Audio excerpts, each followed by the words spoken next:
Hello, everyone. My name is William Smith. I'm the author of Oil Rich, a brief history of Guyana and why the U.S. and China have interests. So I hope you bought the book. Hope you went to Amazon.com or BarnesandNoble.com and got you a copy of the book. What I'm going to talk about is this individual that I've been reading about. And when I went to Guyana, all I keep hearing in the villages that I've been driving around is somebody named, I might pronounce it wrong, but it's Azharuddin Mohammed.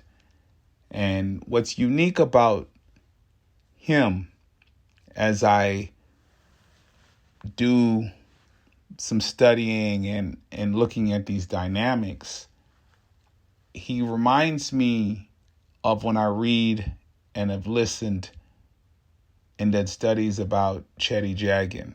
And I say that Rich-Guyana was able to cross racial lines.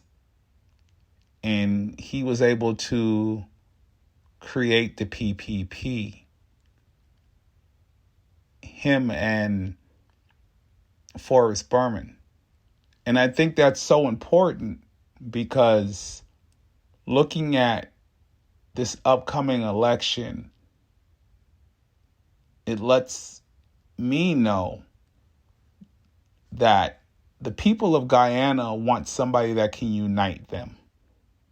They see what's going on with all these foreigners coming in, and they realize that racial politics of the past is not beneficial for the growth.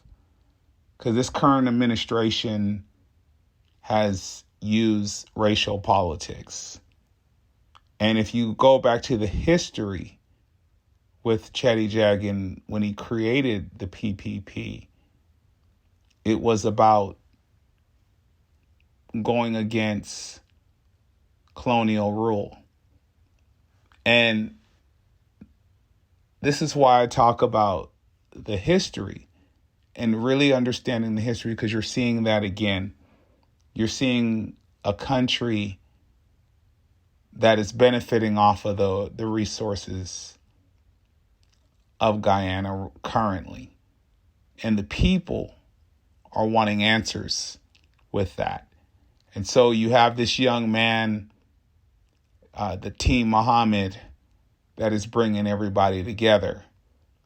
He's going into traditional Afro-Guyanese village and Indo-Guyanese villages and bringing people together.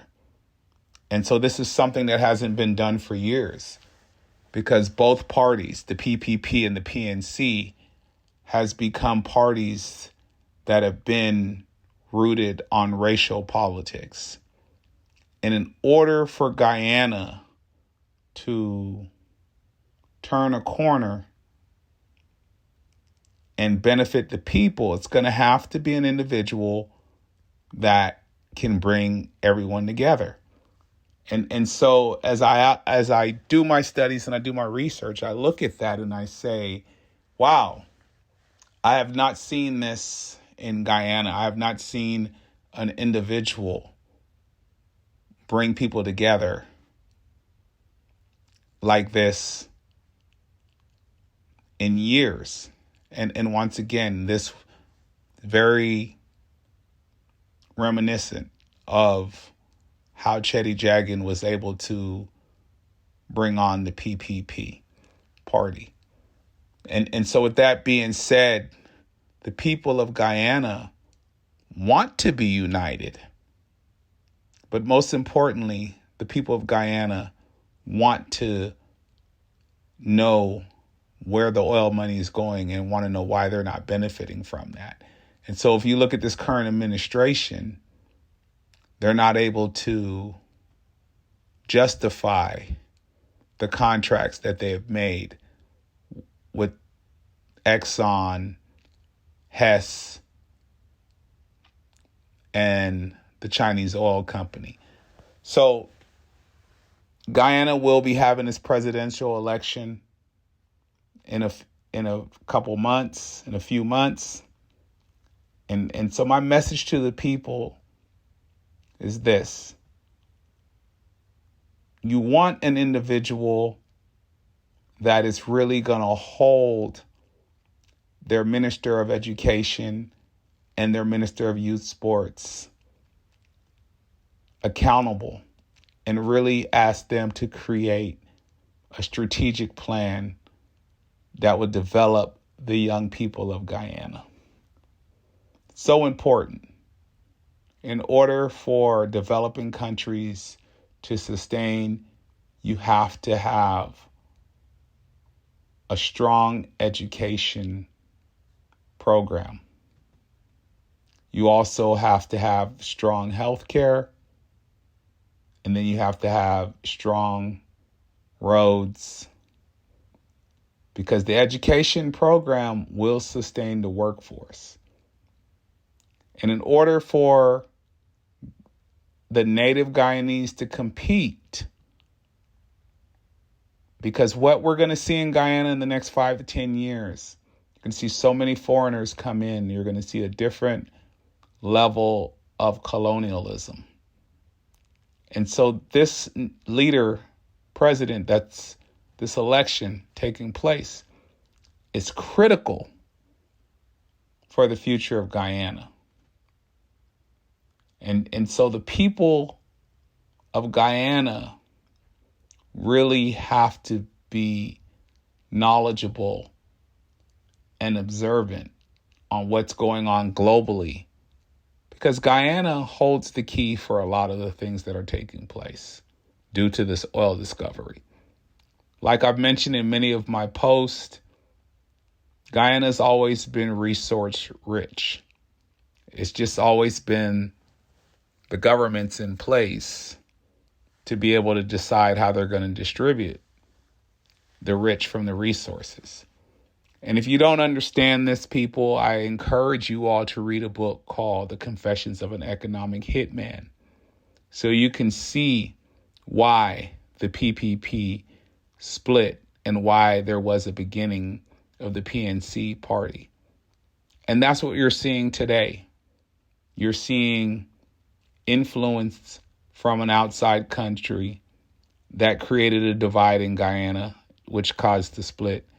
You're seeing influence from an outside country once again that has created a divide in Guyana. And this new leader will have to understand those concepts that's laid out in that book, Confessions of an Economic Hitman, so they can govern accordingly for the people and still be able to meet the agendas of the individuals that are mentioned in that book, Confessions of an Economic Hitman. And so I keep noticing and watching Guyana and seeing that there is an individual there. And I would just say, I think his name is Azharuddin Mohammed. And it's been documented how he goes into the Afro-Guyanese communities and the Indo-Guyanese communities, and he's bringing them together. And this has not been done. And to see this happening is remnants of Chetty Jagan, who was able to cross over. So, once again, my name is William Smith. I am the author of Oil Rich. If you have not subscribed to my channel, please do. Please share this with your friends. I encourage everyone to really see how it's going to take one Guyana to be able to sustain its sovereignty. Because if Guyana does not rely on oneness, it will be taken over by foreigners coming in. Because in order for the future Guyanese to compete and to sustain the Guyanese tradition, they're going to have education. They're going to have to understand the new economy that's going to be taking place in Guyana. My name is William Smith again, author of Oil Rich. You can get your copy of the book from Amazon.com, BarnesandNoble.com. Have a good one.